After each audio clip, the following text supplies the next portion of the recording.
It's 10:14 p.m. here in the husk of what used to be Dallas, Texas, and you're listening to 107.9 FM. My name is Jack Sullivan, and if you're still out there, still tuning a hand crank radio, still scanning the dead spaces of the dial, you're one of the few who can hear this. The air is hot tonight. Not warm, not humid, but hot, like standing near the mouth of an oven. Even at this hour, the thermometer nailed to the studio's cracked window reads 101 degrees, and that's after the sun's been down for almost 3 hours. The wind that moves through the broken buildings carries no relief. It's dry. It burns your lips when you breathe, and it leaves your throat screaming for water you know you don't have. Outside, the streets are silent, except for the occasional creak of a building shifting in the heat. The cicadas are gone. The frogs are gone. The sound of sprinklers and backyard hoses belongs to another life, another world. Stores open. No rules. What's the first thing you grab before the shelves are empty? Let me know in the comments below. The studio is running on a backup diesel generator that rattles like an angry beast in the basement. We have about 2 days of fuel left, maybe 3 if I cut power to everything but the transmitter. No air conditioning, no fans, just this sweating silence and the crackle of the signal. That's all that keeps me company. I try not to think too much about what happens when the tank runs dry, when the transmitter goes quiet, when my voice can't reach you anymore. Maybe by then there'll be no one left to listen. What happened came sudden. One day the reservoirs still carried their shallow pools, the crops still struggled against dust, and people still believed the rains would return. Then the sky just stopped. No storms, no clouds, nothing. A still blue that felt like it was mocking us. By midsummer last year, the Colorado River was a chain of muddy puddles, and Lake Mead looked like a scar.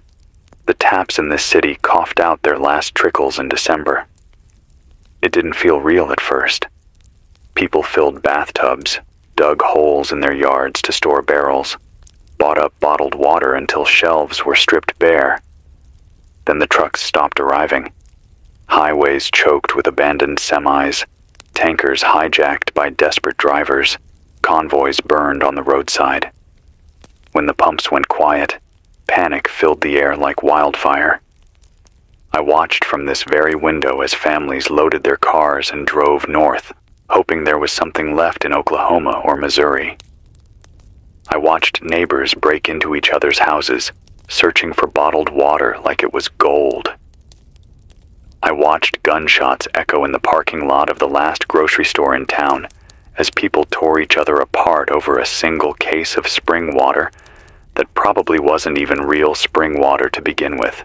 The city council told everyone to stay calm, that the government had a plan, that desalination plants and emergency aquifers were being rushed into service.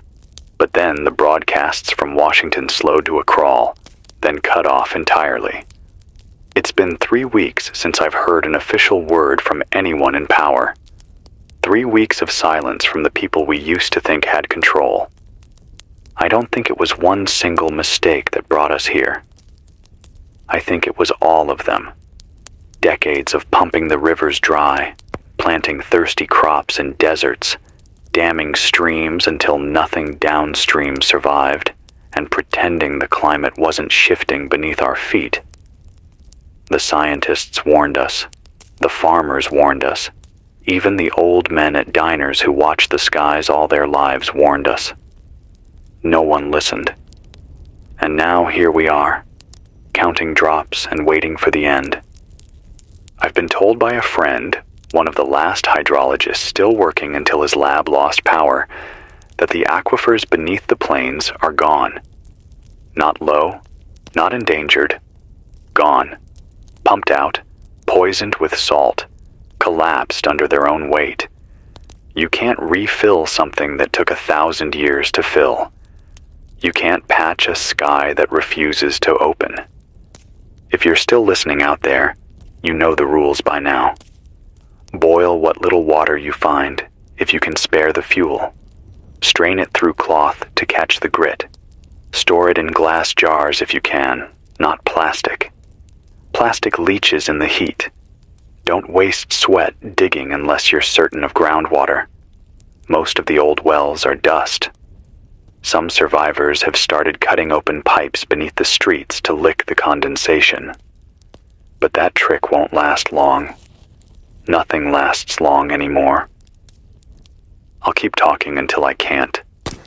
I'll keep giving you whatever scraps of news and warning I can gather from this shrinking world. Maybe tomorrow I'll tell you about the reports coming in from Kansas, about the riots near Wichita, where entire neighborhoods went up in flames over a tanker truck. Maybe I'll tell you about the towns in Arkansas that have vanished into dust. Families walking east with nothing but rags over their heads to keep the sun from boiling their skin. For now, though, I'll just sit here, sweating through my shirt, breathing air that tastes like sandpaper, and talking into the dark, hoping my voice reaches someone who needs it. This is Jack Sullivan, 107.9 FM. If you can hear me, hold on. Tonight is hot, and tomorrow will be hotter, but as long as we keep breathing, we're still here. That has to mean something. It's morning now, or at least what passes for it. The sun came up red over the city, a swollen eye glaring down on streets that don't even try to hide their scars anymore. It's only 8:23 a.m., and already the air presses down like a weight. The thermometer's needle is climbing past 98, and by noon it'll push well past 110. In summers past, people here in Texas joked about heat waves, talked about cranking the AC and grabbing sweet tea to ride it out. Those days feel like fairy tales now. There is no riding this out. There is no sweet tea. There's just the oven, and every day the dial turns higher. I stepped outside the station before I started this broadcast, just to feel the morning. I thought maybe the night had left some trace of coolness behind, some mercy tucked into the concrete. I was wrong. The air burned my throat on the first breath, and I swear I could feel my lips crack just from standing there. The silence was the worst part. A city this size used to hum even at dawn. Delivery trucks, birds on power lines, lawn sprinklers ticking away in front yards. Now there's nothing. No water means no birds. No water means no trucks. No water means no life. The only sound is the whine of cicadas that refuse to die even in this furnace. And even they sound weaker now, like their songs are breaking apart in the air. I heard something last night that I can't get out of my head. Through the static of the shortwave, I picked up a transmission from somewhere out west, Utah, maybe, or Nevada. The voice was broken, ragged, and the signal kept cutting in and out, but I understood enough. He said the Great Salt Lake has shrunk to a salt flat, nothing but crust. Entire towns around it are abandoned.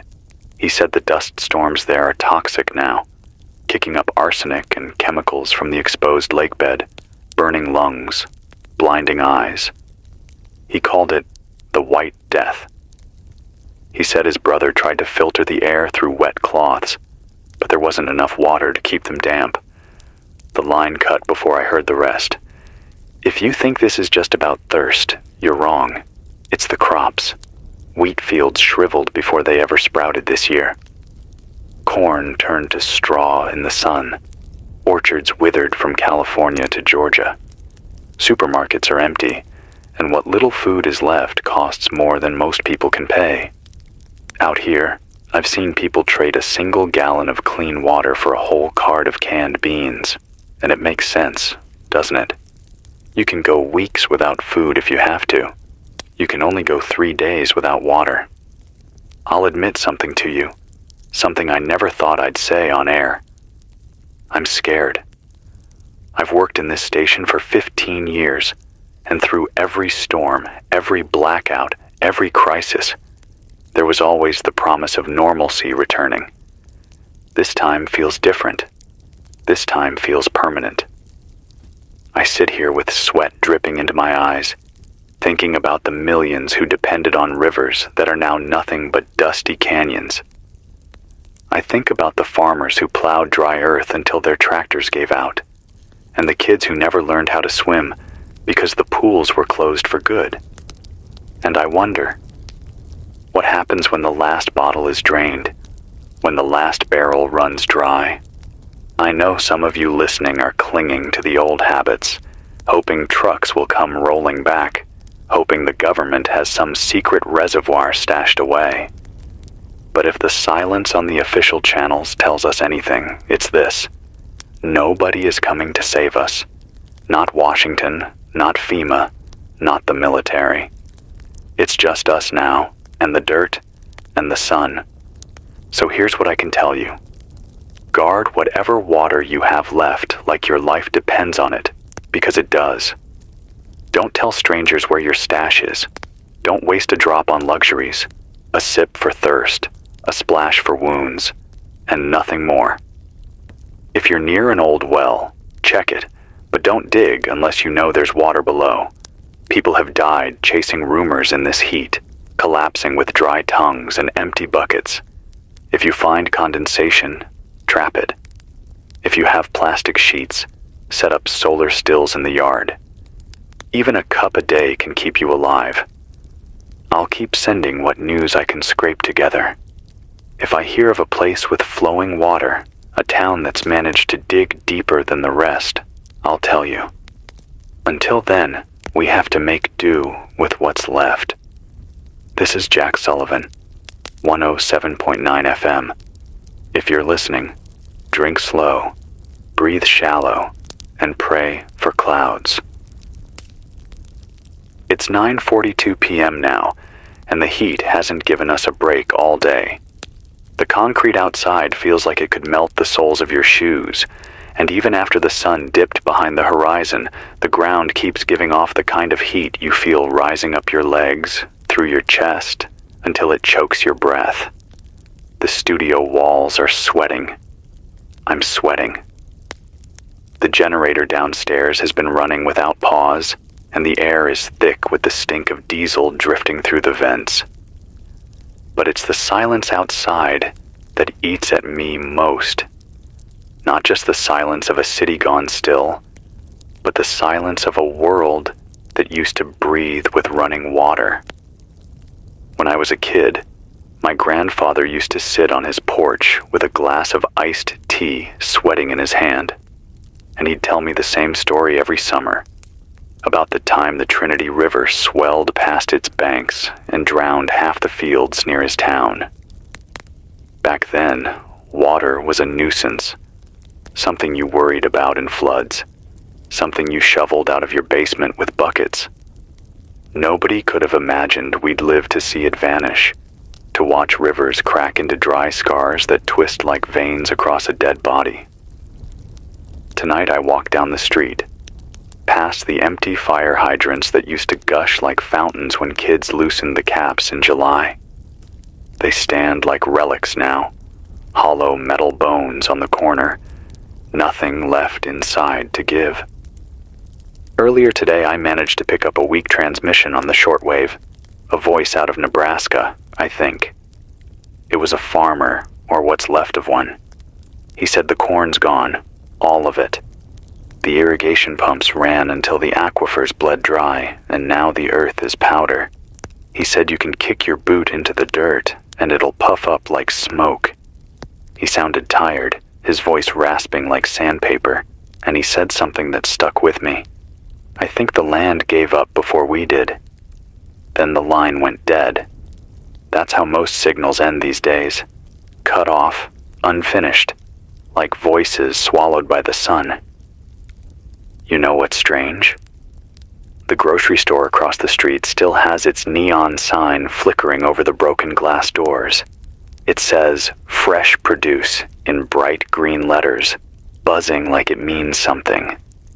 Inside, the shelves are stripped, The freezers are empty, and the only thing fresh about the place is the stink of spoiled meat that never got cleared when the power went. But that sign keeps glowing, as if it hasn't noticed the world ended. I sometimes catch myself staring at it for too long, imagining what it would feel like to bite into an apple again, to taste juice running down your chin instead of grit on your tongue. They say dehydration makes you dream of water. I can believe it. Last night, I dreamed of rain.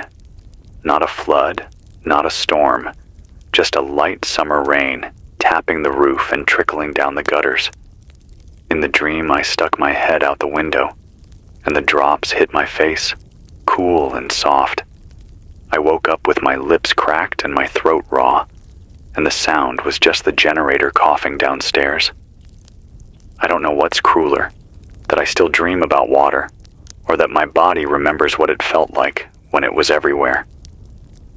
People talk about hope.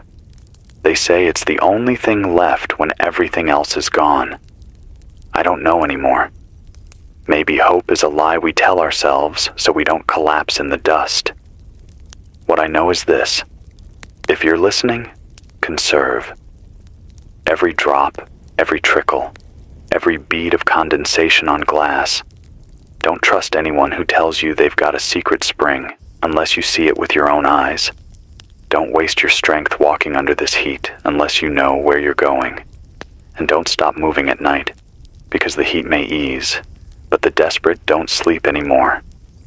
This is Jack Sullivan, 107.9 FM.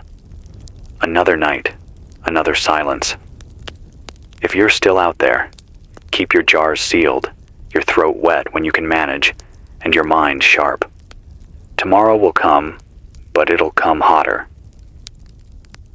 It's the middle of the night again, 2:11 a.m., and I'm still here, still talking into this old mic, with sweat dripping down my arms.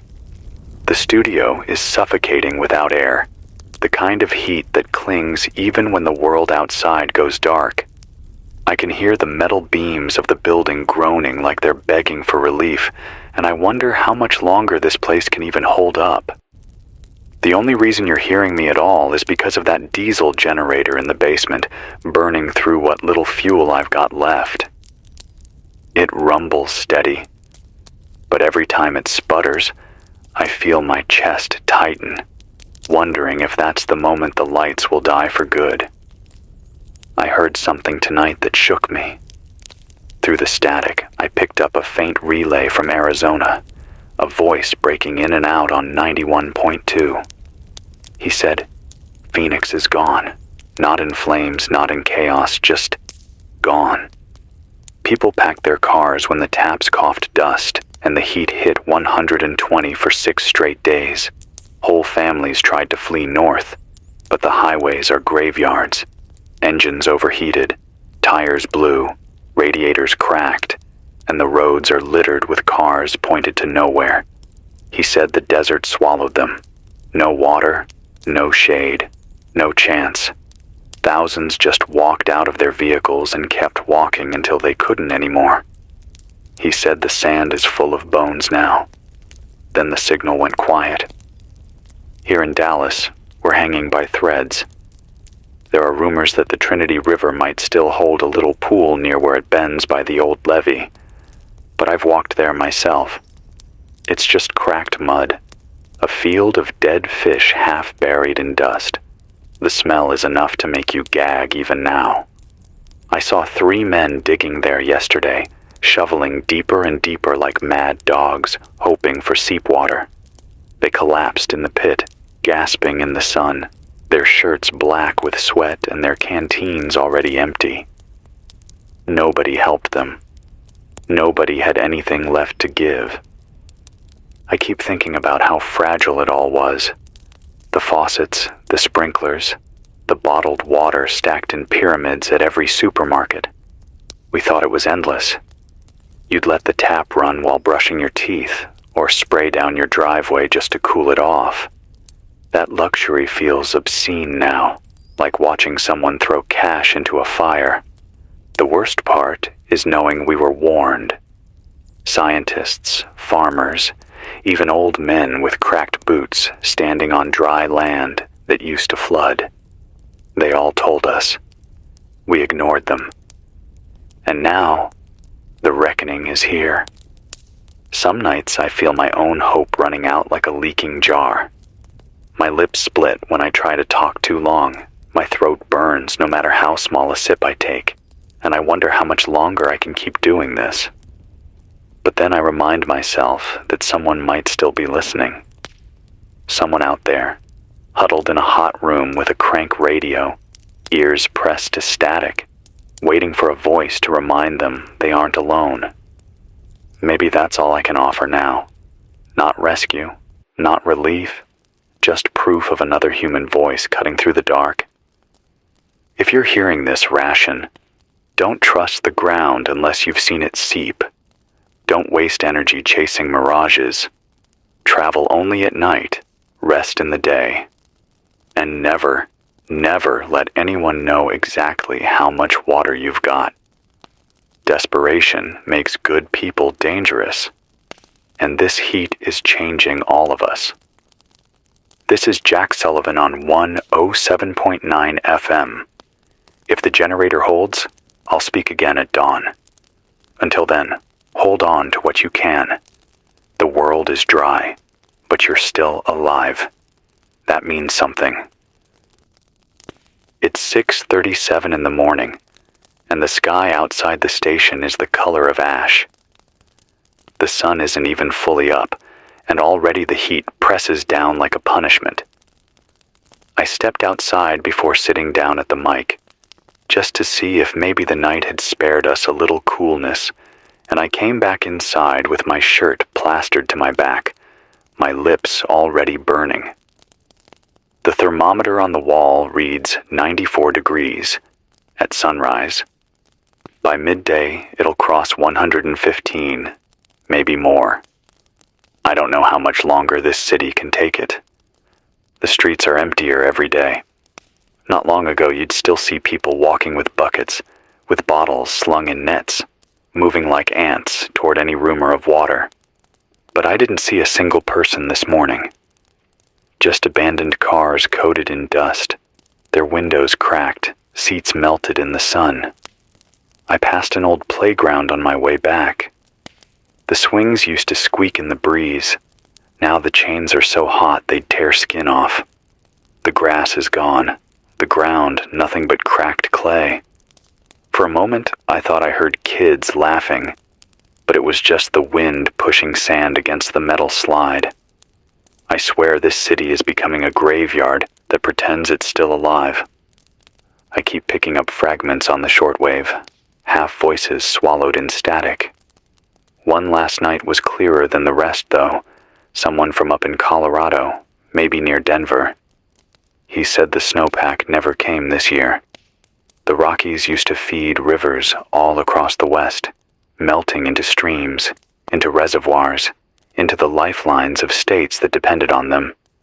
This year, there was nothing but dry slopes and dust storms. He said the ski towns look like ghost towns, lodges standing empty, whole communities fleeing downhill in search of water that isn't there. He said farmers along the Platte shot their cattle because they couldn't spare the water to keep them alive. His voice cracked when he said it, like the words themselves broke something inside him. Then the line faded. Here in Dallas, the wells are tapped out. Every backyard barrel's been drained, every pool long gone green and evaporated to nothing. I've seen people cracking fire hydrants just to find there's not a drop left inside. Some have started cutting into rooftops to collect condensation that never comes. A woman came to the station yesterday begging for water. She had 2 children with her, maybe 6 and 9. Their faces were pale, lips white, eyes wide like they'd already seen too much. I didn't have the heart to tell her all I've got left is half a jug I keep under the desk for emergencies. She left when she saw the truth in my eyes. I can still hear those kids coughing in the stairwell as they walked away. What gnaws at me is the silence from the people we once trusted. No voice from Washington, no National Guard convoys rolling down the highways, no FEMA trucks lined with bottled water. Nothing. Either they've fallen silent because they can't reach us, or because there's nothing left to send. I can't tell which is worse. If you're listening, you've probably figured out by now there's no cavalry coming. It's on us. Small groups, families, neighbors willing to share what little they have. If you still have power, use it to build, not to waste. Rig condensation traps. Line them with whatever clean plastic you can find. Dig trenches to catch whatever dew forms in the night air. It won't be much, but every drop is survival. Cover your stores tight, seal them with tape if you have it. Heat makes thieves, and thirst makes monsters. This is Jack Sullivan, 107.9 FM. The world is drying out faster than any of us can believe, but if you can hear me, you're still alive, and that's something worth fighting for. Guard your water, guard your people. And if you dream tonight, may it be of rain.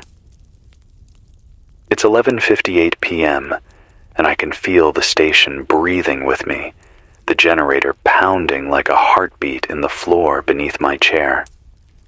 The walls hold the heat like an oven, and no matter how long I sit here in the dark, the air never cools.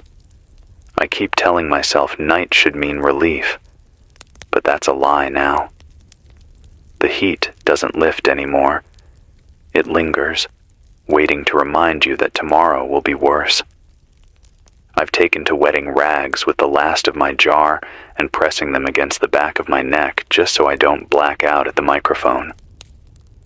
The rag dries stiff in minutes, like the air is drinking it faster than I can. I picked up a scratchy relay this afternoon, something out of Illinois. A teacher, from what I gathered, holed up in her old school with a handful of children who had nowhere else to go. She said the cornfields around her are dead, brittle stalks rattling in the wind like bones. She said the children ask her when it will rain, and she has no answer. They ration water into thimble-sized sips, and she makes games of it, telling the kids to pretend they're explorers in a desert, to stretch the story longer so their throats don't feel so dry. Her voice cracked when she said she doesn't think she can keep lying much longer. And then, like all the others, the signal broke. I sat here for an hour staring at the receiver, hoping she'd come back. But she didn't. Out in Dallas, the looting has slowed. Not because there's order, but because there's nothing left to steal. The shelves are stripped, the taps are dry, and the fountains are nothing but cracked stone bowls with dust swirling inside them. You don't hear gunshots much anymore, not like before. It's quieter, in a way that feels worse. People are too weak to fight, too thirsty to even lift a weapon. Those still moving look like ghosts, sunken cheeks, blistered lips, their eyes scanning every crack in the sidewalk for a hint of moisture. I saw a man kneeling at a sewer grate today, pressing his hands to the bars like he could pull water up through the concrete with sheer will. His voice was gone, just rasping breaths as he prayed into the street. I can't stop thinking about how quickly it all came undone. Last year, you could still buy bottled water by the gallon. Ice cold in convenience store coolers. Condensation dripping down the sides. Kids carried sports drinks to soccer practice. Poured half of it on the grass without a second thought. Now people would kill for the cap from one of those bottles. I would. I'd kill for a cap. That's how far we've fallen. There's a rumor traveling down the airwaves that somewhere near the Ozarks, water still flows. Springs hidden in the hills, pockets the sun hasn't burned away yet. They say communities are forming there, guarded, rationed, but alive. I don't know if it's true. I want to believe it is, because the thought of water spilling fresh from stone feels like remembering a dream I once had. If anyone out there is closer, if you've seen it with your own eyes, you need to say it. You need to send it out. Because people are dying for hope as much as for water. I'll be honest with you. I don't know how much longer I can sit in this chair, talking into the dark while my own tongue sticks to the roof of my mouth. My throat burns every time I swallow. My head pounds like there's sand running through my veins instead of blood. But I'll keep going as long as the generator breathes. I owe that much to the voices still out there, clinging to the edges of this wasteland. This is Jack Sullivan, 107.9 FM. If you're listening, remember this: a drop is life. Don't waste it. Don't trust anyone who tells you they've got plenty. And if you find water, real water, guard it like your soul depends on it. Because in times like these, maybe it does.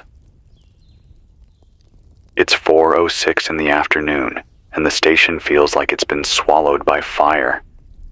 The sun has been beating down on the city since dawn, without a single cloud to break its glare.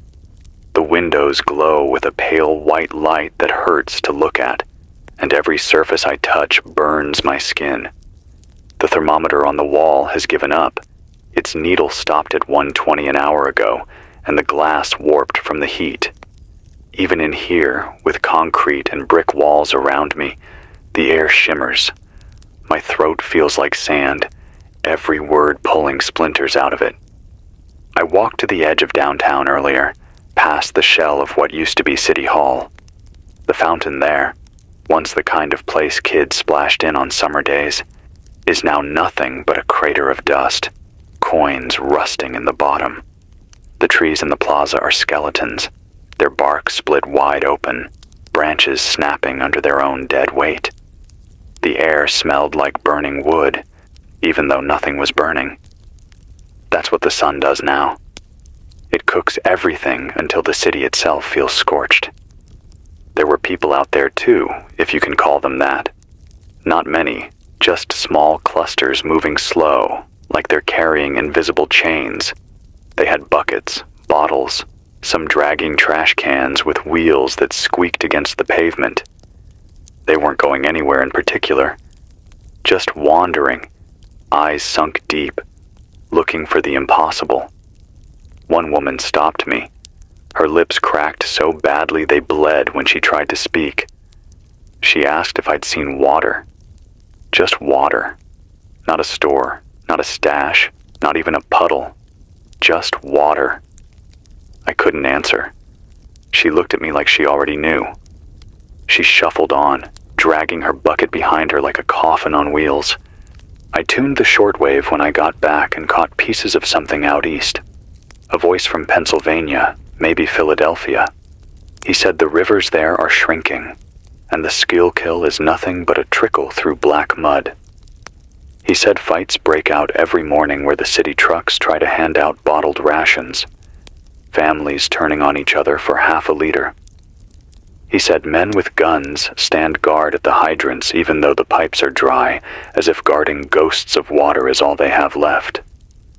His signal broke into static, and I haven't heard him since. The collapse is everywhere now. Farms gone, livestock gone, supply chains snapped like twigs. What little food remains is useless without water to cook it, to wash it, to swallow it down. I read once that the human body is 60% water. I think about that a lot. What happens when that water runs out of us too? Do we just crumble into dust like everything else around us? I won't lie, I'm tired. My voice feels weaker each night, and my skin burns even indoors. Sometimes I close my eyes and try to remember the feeling of a shower, of water running down my face in endless streams, hot or cold at the twist of a knob. That memory feels dangerous now, too sweet. like it hurts more to think about it than to forget. But if you're still listening, don't give up. If you've got a tarp, stretch it out at night to catch dew. If you've got glass, set up jars where the air is cool. Even a mouthful can carry you another day. Guard it, hide it, share it only with those you trust. The world may be ending, but we don't have to end with it. Not yet. This is Jack Sullivan on 107.9 FM. The city is cracking. The rivers are gone. The sky has turned its back. But you're still breathing. That means there's still something left to fight for. It's 1:22 a.m., and the city outside feels hollow. I opened the station door a crack a little while ago just to listen, and the sound that met me wasn't silence. It was worse. It was the kind of stillness that presses against your ears, that makes you realize how many small sounds used to fill the night without you even noticing. No running water, no traffic, no sprinklers hissing in the yards, no soft hum of air conditioners rattling in the windows. Just the groan of hot metal, the shifting of old bricks, and the faint thump of my own pulse in my ears. The heat never leaves anymore. Not in the dark, not in the early morning. You wake up sweating. You go to sleep sweating. And there's never relief. Earlier today, I picked up a broken transmission from New Mexico. A man, his voice shaking, saying the Rio Grande has dried up near Albuquerque.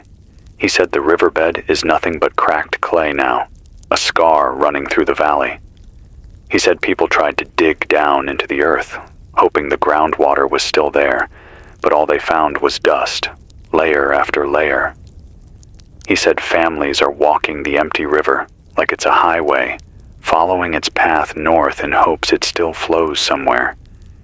He said they're carrying empty jugs, praying they'll fill them, and that most of them won't make it. The line cut off before he finished. In Dallas, desperation is eating the city alive in slow motion. The hospitals closed 2 weeks ago when the pipes ran dry.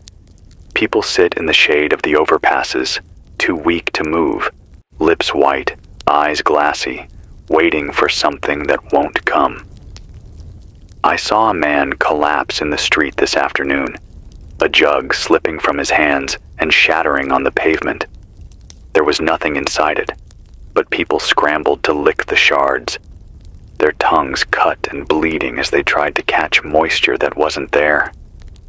Nobody even stopped to help the man who fell. He didn't move again. The broadcast lines from Washington have been dead for weeks now. I don't know if the government has fallen, or if they've simply sealed themselves away somewhere with their own reserves, leaving the rest of us to choke in the dust. I can only guess. But the silence feels like an answer. No one's coming. It's just us now, clinging to what little we have left. Sometimes I think about the reservoirs we used to see on postcards. Blue water stretching out under the sun, boats drifting on weekends, kids splashing at the edges. Those places are canyons now, their rocks bleached white, their skeletons exposed to the sky. We were living on borrowed time, and now the debts come due. If you can hear this, if your radio's still catching the signal, listen to me. Move at night when you can. Rest during the day. Find shade. Stay low. Cover your water tightly and never show how much you have. People are breaking in ways I've never seen, and thirst turns friends into strangers. Trap what dew you can, even if it's only enough to wet your lips. Every drop is survival. This is Jack Sullivan, 107.9 FM. I don't know how much longer this station has, but as long as the generator holds and my voice can still crawl through this heat, I'll keep talking. If you're hearing me, you're still alive. Hold on. It's 7:49 in the evening, and the heat outside the station hasn't let up since dawn. The light through the windows is orange, almost red, and it makes the dust in the air glow like embers. I don't think I've seen a sky this color before, not even during wildfires. The sun has turned the world into something unrecognizable. The streets are empty except for stray dogs that don't bark anymore, their ribs showing as they drag themselves through the alleys looking for puddles that no longer exist. Even the insects are gone. No flies buzzing, no mosquitoes whining, no gnats swirling in the street lamps. It's as if the heat burned sound right out of the world. Earlier today, I walked down to the edge of the old reservoir just to see it with my own eyes. I don't know what I expected. Maybe a trickle. Maybe some hidden pool at the bottom. What I found was a pit of cracked earth stretching for miles, the mud split wide open, bones of fish and rusted cans scattered across the floor like an exhibit from a forgotten time. The air smelled bitter, like dried algae baked into dust. Standing there, I remembered being a kid, watching families grill hot dogs along that water, the way the laughter carried over the waves. Now it's silent, a graveyard in the sun. I picked up a faint voice out of Tennessee earlier, a farmer from near Memphis. He said the Mississippi has pulled so far back from its banks, you can walk across patches of exposed mud where barges used to drift. He said the boats are stranded on dry ground, their hulls tilted in the dirt like monuments to something that doesn't exist anymore. He said whole towns that depended on that river are dying, the wells poisoned by salt creeping upstream from the Gulf. He sounded old, his words slow, and he said something that chilled me. When the big river's gone, the country's gone with it. Then the line faded. Here in Dallas, I can feel people slipping into something darker. Hunger you can survive, but thirst gnaws at the mind. I saw a man today, standing in the shade of a bus stop, muttering to himself as he poured sand from one bottle into another, convinced he was catching water. His lips moved in prayer, but no sound came out. A woman walked by with her baby pressed to her chest, and the child didn't cry. It just stared, hollow-eyed, too weak for tears. That silence is worse than any scream. I keep thinking about how quickly people gave up their illusions. First it was panic, hoarding, fighting in the stores. Then it was digging, hoping for wells. Then it was trading food for water, medicine for water, even people for water. Now, it's resignation. People don't even chase rumors anymore. They sit in the shade, or in their cars, or behind locked doors, waiting. Waiting for clouds, waiting for rain, waiting for something that won't come. If you're listening, don't fall into that silence. Don't let thirst strip you of your will. Set up tarps at night. Collect whatever dew you can. If you're near the countryside, search barns for hidden cisterns. Farmers sometimes buried tanks decades ago, and some might still hold water. It won't be much, but sometimes a mouthful is the difference between life and death. Share when you can, but guard your stores. The line between survival and desperation is thin, and right now it's breaking everywhere. This is Jack Sullivan on 107.9 FM. The world is drying out, and the rivers are vanishing one by one. But if your radio still works, if you can still hear this, then so are you. Don't give up yet. It's 3:17 in the morning, and I can hear the generator downstairs coughing like an old man with dust in his lungs. Every time it stutters, I tense, wondering if that's the last spark it has to give. Without it, my voice vanishes, and so does the signal. Without it, you won't hear me at all, and this city will slip even deeper into silence. I keep the lights off to save power, sitting here in the dark with only the faint glow of the radio console and the hum of the transmitter keeping me company. The heat doesn't leave, not even now.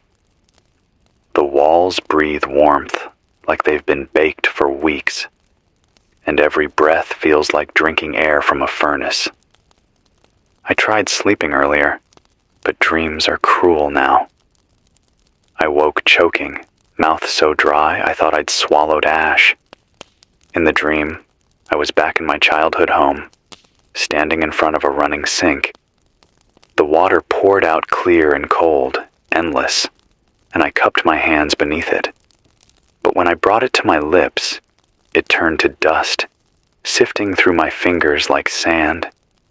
I woke up gagging, tongue stuck to the roof of my mouth, and the sound was only the generator grinding away. Sometimes I think the body remembers what it can't have, and it tortures you with it. I caught a broken transmission tonight, something faint from far north. Minnesota, maybe. A man saying the lakes there are shrinking, their shores pulled back so far the docks hang in the air like skeleton ribs. He said the fish are dying, the smell carries for miles, and people are trying to net the last gasping bodies just to squeeze moisture from them. He said towns around the water are emptying, people heading east, but finding only more dust, more dry rivers. His voice was weak, like he hadn't had a sip in days. Then the line fell quiet, another voice swallowed by the static. Here in Dallas, I saw something today that I can't shake. A group of children sitting in the shade of a burned-out gas station, each with a bottle in their hands, empty bottles. They passed them back and forth, pretending to drink, tilting them up, laughing in cracked voices that barely sounded human anymore. One girl looked at me when I walked by, her eyes hollow but still sharp, and she said, "We're just practicing." Practicing for what? I don't know. Surviving without? Pretending the emptiness is enough? It broke me more than the silence ever could. The city is shrinking. Every day fewer voices on the air. Every night fewer lights in the distance. I don't know how many of us are left, but it feels like the desert is winning. Maybe it already has. Still, I keep talking. Maybe because it's all I know. Maybe because if even one of you is listening, it means there's a reason not to stop. If you're out there, remember this. Don't waste your strength in the heat of the day. Move when the sun drops. Hide when it rises. Cover your skin, even at night. The air steals water from you faster than you realize. If you're lucky enough to find even a cup, sip slow, hold it in your mouth, let your body take what it can. And if you dream, dream of clouds, not dust. This is Jack Sullivan, 107.9 FM. Another night, another hour, another breath. If you can hear me, you're still alive. Hold on to that. It's 5:03 in the evening, and the light coming through the studio windows feels sharp, like it cuts the air instead of illuminating it. The heat today has been unbearable, even by the new standard we've all been forced into.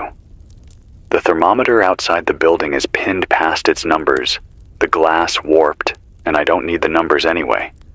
My skin tells me everything I need to know.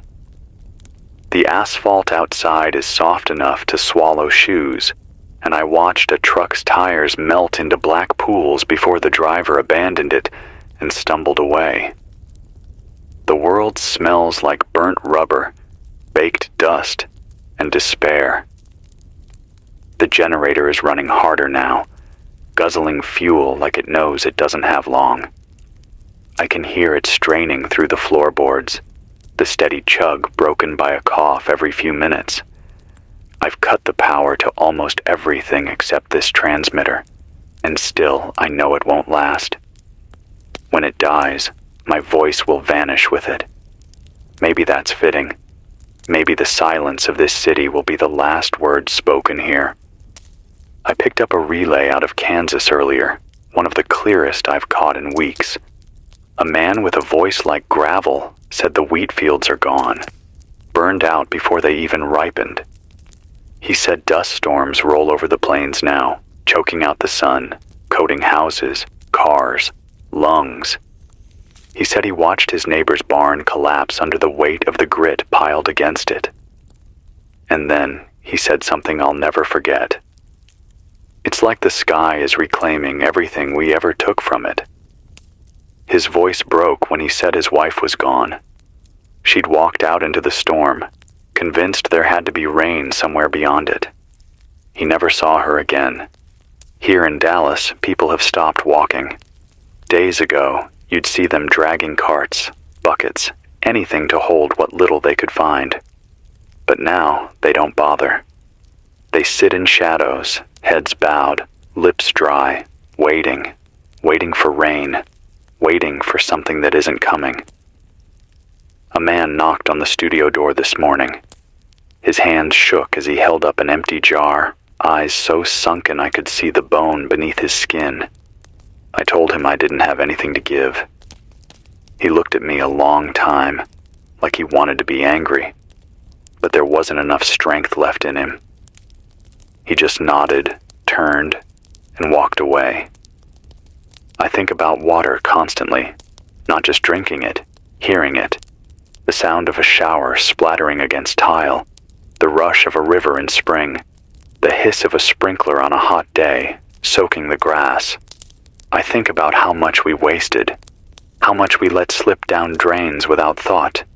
And now here we are, with cracked lips and empty jars, begging for what we used to throw away. The irony cuts deeper than the heat. If you can hear me, know this. Don't waste your body in the sun. Cover yourself, move only at night, and hide in the shade when the day presses down. Guard whatever water you find like your life depends on it, because it does. Don't trust rumors unless you see them with your own eyes. And if you have children, give them the first sip, even if it's your last. This is Jack Sullivan, 107.9 FM. The rivers are gone, the crops are gone, and the silence is spreading. But if this voice reaches you, it means the world isn't finished yet. Hold on to that. It's 12:41 a.m., and the world outside the glass feels hollowed out. I can see the skyline from here, the outline of towers against a sky that hasn't shown a star in weeks, just a pale haze that glows from the heat trapped in the air. The city looks frozen in time, but not the way a photograph does. More like something left too long in an oven, burnt, brittle, ready to crack apart if you so much as breathe on it. The streets are littered with cars, every one of them abandoned, doors hanging open, hoods popped, radiators boiled dry. They look like bones now, rib cages scattered down the avenues. I caught another voice tonight, faint but clear enough to make out. It was from Nevada, a man who said the reservoirs around Las Vegas are nothing but dust pits. He said the fountains on the Strip, those monuments of waste and spectacle, were drained weeks ago. And now the casinos stand dark, the neon gone dead. He said people tried to drill, tried to pump deeper, but the earth just coughed dust. He said the city is dying faster than anywhere else, because it was always living on borrowed time. And then he said, "You can't gamble with the sky. The house always wins." His signal cut right after that. I don't think I'll forget those words. Here in Dallas, you can smell desperation more than you can see it. The air carries it like smoke. A man broke into the convenience store across the street yesterday. He smashed through the glass door with a pipe and staggered out with arms full of soda cans. But when he cracked one open, it fizzed dry, expired, evaporated, useless. He threw it against the wall and fell to his knees, sobbing without tears. There aren't any left to cry with. A woman passing by didn't even stop to look. That's how it is now. No one reacts. Everyone's too far gone into their own hunger, their own thirst. I keep thinking about how much noise we used to live with. The sound of lawn sprinklers hissing in the mornings. Fire hydrants bursting open on hot afternoons with kids shrieking in the spray. Restaurants pouring glasses of water nobody even finished. Now every echo in this city sounds like a ghost of those things, and the silence presses in harder every day. If you're hearing me, remember this. Don't believe in miracles. Believe in what you can hold in your hands. Dew caught on plastic, water hidden in pipes, condensation in basements and under metal roofs. Even drops matter, especially drops. Travel only when the sun is gone, and keep your stores sealed and hidden. Don't let thirst turn you reckless. That's how people vanish now. Not in flames, not in floods, but in foolish hope that there's water waiting over the next hill. This is Jack Sullivan, 107.9 FM. Another night in a city cooked dry, another voice carried through the static. If you can hear me, you're not alone. That's worth something. Maybe the last thing worth anything at all. It's 8:27 in the morning, and the sun is already burning through the smog like a torch pressed against thin paper. The light pouring in through the broken blinds has no mercy to it. The air inside the studio feels like it's being sucked through a furnace, every breath heavy, thick, punishing. The generator downstairs is still humming, but I can hear the strain in it, like it resents me for forcing it to keep going. It's the only reason this voice still reaches you, and I know it doesn't have forever. When I stepped outside an hour ago, the streets looked worse than yesterday. The asphalt has started to buckle in places, rising and splitting like scars across the road. I passed a man crouched by a storm drain, licking at rusted metal as though water might seep from it. His tongue left streaks of blood on the grate, and still he kept pressing his face against it, desperate enough to hope. I didn't stop him. What could I even say? Out here, hope is a cruel thing. On the shortwave, I caught a faint call from Missouri. A woman's voice, steady but worn down, saying the Missouri River is retreating fast, banks collapsing into mud. She said barges are stuck on sandbars, whole shipping lanes frozen in place. She said her town tried to ration, tried to stretch what was left, but the wells dried and the rain never came. She said she buried her father yesterday. He died with cracked lips, clutching an empty jug. She ended by saying, "This land fed us for generations, and now it's killing us." Then the signal broke, swallowed by static like all the others. Dallas feels like a waiting room for the end. Stores are stripped bare, homes stand hollow, the fountains long gone dry. People don't move with purpose anymore. They drift. I saw a family sitting in the shell of a bus stop, staring at the pavement, each holding an empty container. They didn't speak. They didn't even look up when I passed. Just sat there, as if waiting for rain to fall through the cracks in the roof. I wonder if they'll still be there tonight, or if the sun will take them before then. Sometimes I catch myself remembering the smallest things, and they cut the deepest. The sound of ice cubes clinking in a glass, the first sip of cold water after mowing the lawn in July. Even the way water from the hose smelled faintly metallic as a kid, like drinking from a pipe, was its own kind of joy. Those memories feel dangerous now. They make the thirst sharper. They make me realize how much we took for granted, how much we wasted without thought. If you're listening, you already know the truth. This isn't temporary. It isn't a heat wave. It isn't a bad season. It's the end of the world as we knew it, one dry river at a time. So protect what little you have left. Stretch every sip. Use cloth, plastic, glass, anything to trap moisture in the night. Don't wander unless you know where you're going, and never show anyone how much you carry. Desperation doesn't leave room for kindness anymore. This is Jack Sullivan, 107.9 FM. The rivers are shrinking, the land is breaking, and the sky has nothing left to give. But if your radio still hums, if you can still hear this, then you're not gone yet. Hold on. It's 9:02 p.m., and the city feels like it's been hollowed out by the sun.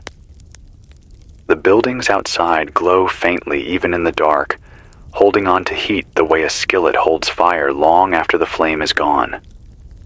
I pressed my palm to the wall earlier and couldn't keep it there, skin against brick, and it burned as if I'd touched metal straight out of an oven. Night used to mean relief. Now it just means a slower kind of suffocation. I tuned through the bands this afternoon, listening for anything that didn't sound like static. Most of it was silence, broken by hissing gaps and the occasional dead voice of an old emergency broadcast that's still looping on repeat. But I caught something faint out of Georgia. A man said the Chattahoochee is nearly gone, just shallow pools with fish gasping like mouths opening for prayers no one answers. He said Atlanta has turned into a furnace. He talked about riots outside a water distribution center, people crushed in the crowd, fighting over rations no bigger than a bottle cap. His last words before the static took him were, "The heat doesn't stop. It never stops." Here in Dallas, the city is sinking into itself.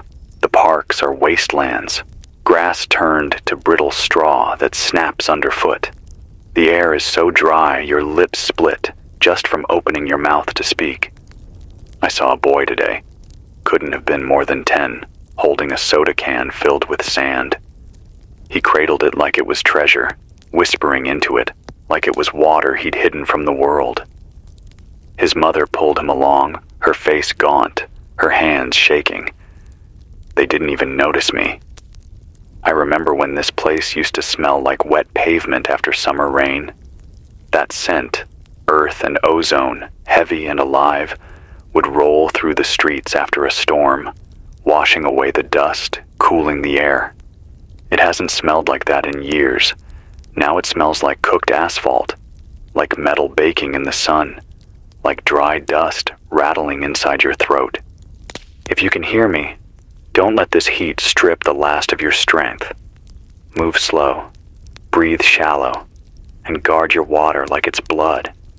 If you find even a mouthful, don't drink it all at once. Wet your lips, swish it in your mouth. Let your body take it slow. Use cloth to cover containers, seal every drop, and don't tell anyone what you've stored. Not even friends. Thirst changes people. It changes everything. This is Jack Sullivan on 107.9 FM. The city is cracking, the rivers are shrinking, and the voices are fading. But if you can hear mine, then it isn't over yet. That's enough for tonight. It's 6:11 in the evening, and the sun outside is still burning with the kind of heat that makes shadows look sharp enough to cut.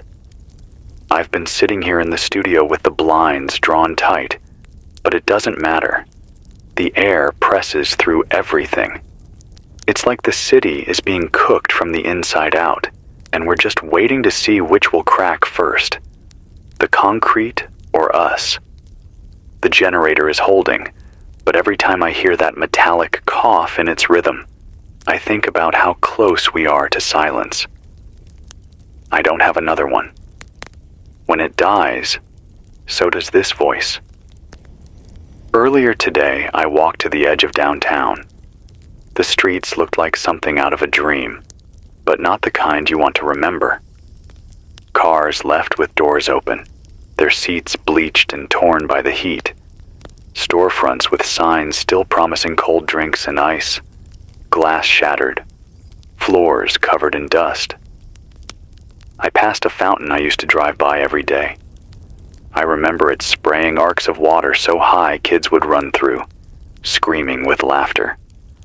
Now it's a bowl of cracked stone, dry weeds sprouting in the middle, coins from another time rusted into the dust. The silence there was louder than any memory. On the shortwave, I caught a faint voice from Louisiana, a woman saying the Mississippi's shrinking so far south that salt water from the Gulf is pushing upstream, poisoning wells, killing what little crops they had left. She said people line up with buckets, only to find what comes out tastes bitter, burning their tongues. She said her children are sick, but the doctors left weeks ago when the clinics ran dry. Her last words were a whisper, "There's nothing left to drink." Then the static took her. Here in Dallas, I see the same story in different shapes. Families crouched in the corners of buildings, guarding empty jugs like they're gold. A man carrying a 5-gallon bucket, the bottom so dry it rattled as he walked. A group of kids dipping rags into the condensation on a broken freezer, sucking at the cloth like it was candy. I didn't stop them. I didn't have the heart to. I think about how soft we all were before this, how easy it was to turn on a tap to buy a bottle, to let water run down the sink without thought. Now every drop is a battle, every swallow a victory. The human body can go 3 days without water, but in this heat, maybe less. And I wonder how many more nights I'll be able to sit here, telling stories into the dark, before my own voice dries up for good. If you're listening, if your radio still hums, don't waste what you have. Move at night, rest in the day, cover your skin, guard your stash, trust no rumor, unless your eyes see it. Even a mouthful of clean water can buy you another sunrise. This is Jack Sullivan, 107.9 FM. The rivers are fading, the land is cracking, but you're still breathing. That means something, even now. It's 11:36 at night, and the air feels like it's pressing against my chest even here in the studio. I don't know how hot it is outside anymore, because the thermometer cracked in the heat yesterday, the glass shattering with a pop that made me jump out of my chair. But I know what the air feels like in my lungs, and I know the way sweat runs down my back, even though I haven't moved for hours. That's enough to tell me. The heat isn't a wave anymore. It's a prison. I tuned through the shortwave earlier and caught something faint out of Oklahoma.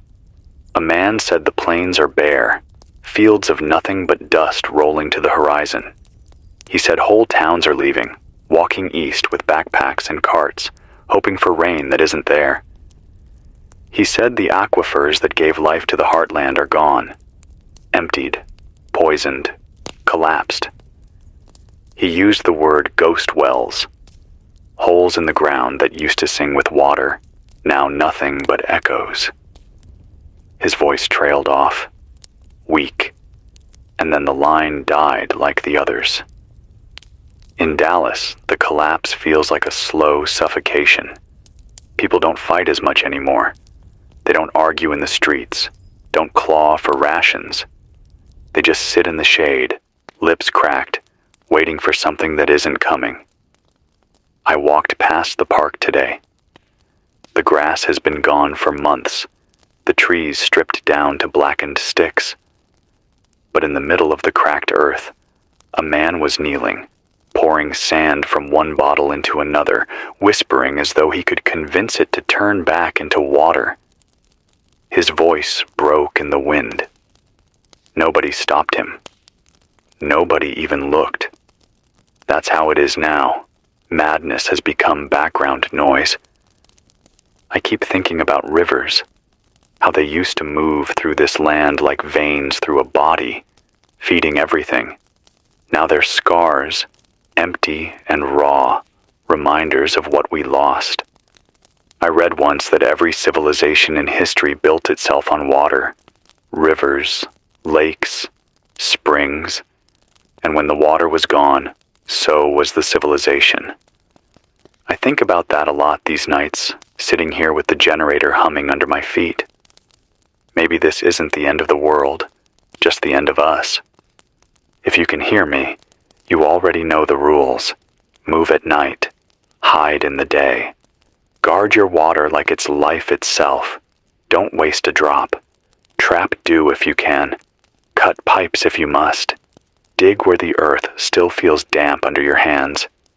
Even a cup can keep you alive another day. Don't let thirst strip you of reason. Don't let the silence convince you you're alone. This is Jack Sullivan, 107.9 FM. Another night, another hour of heat, another voice trying to remind you that life is still here, even in the dust. If you're hearing me, hold on. Tomorrow will come, whether we're ready or not.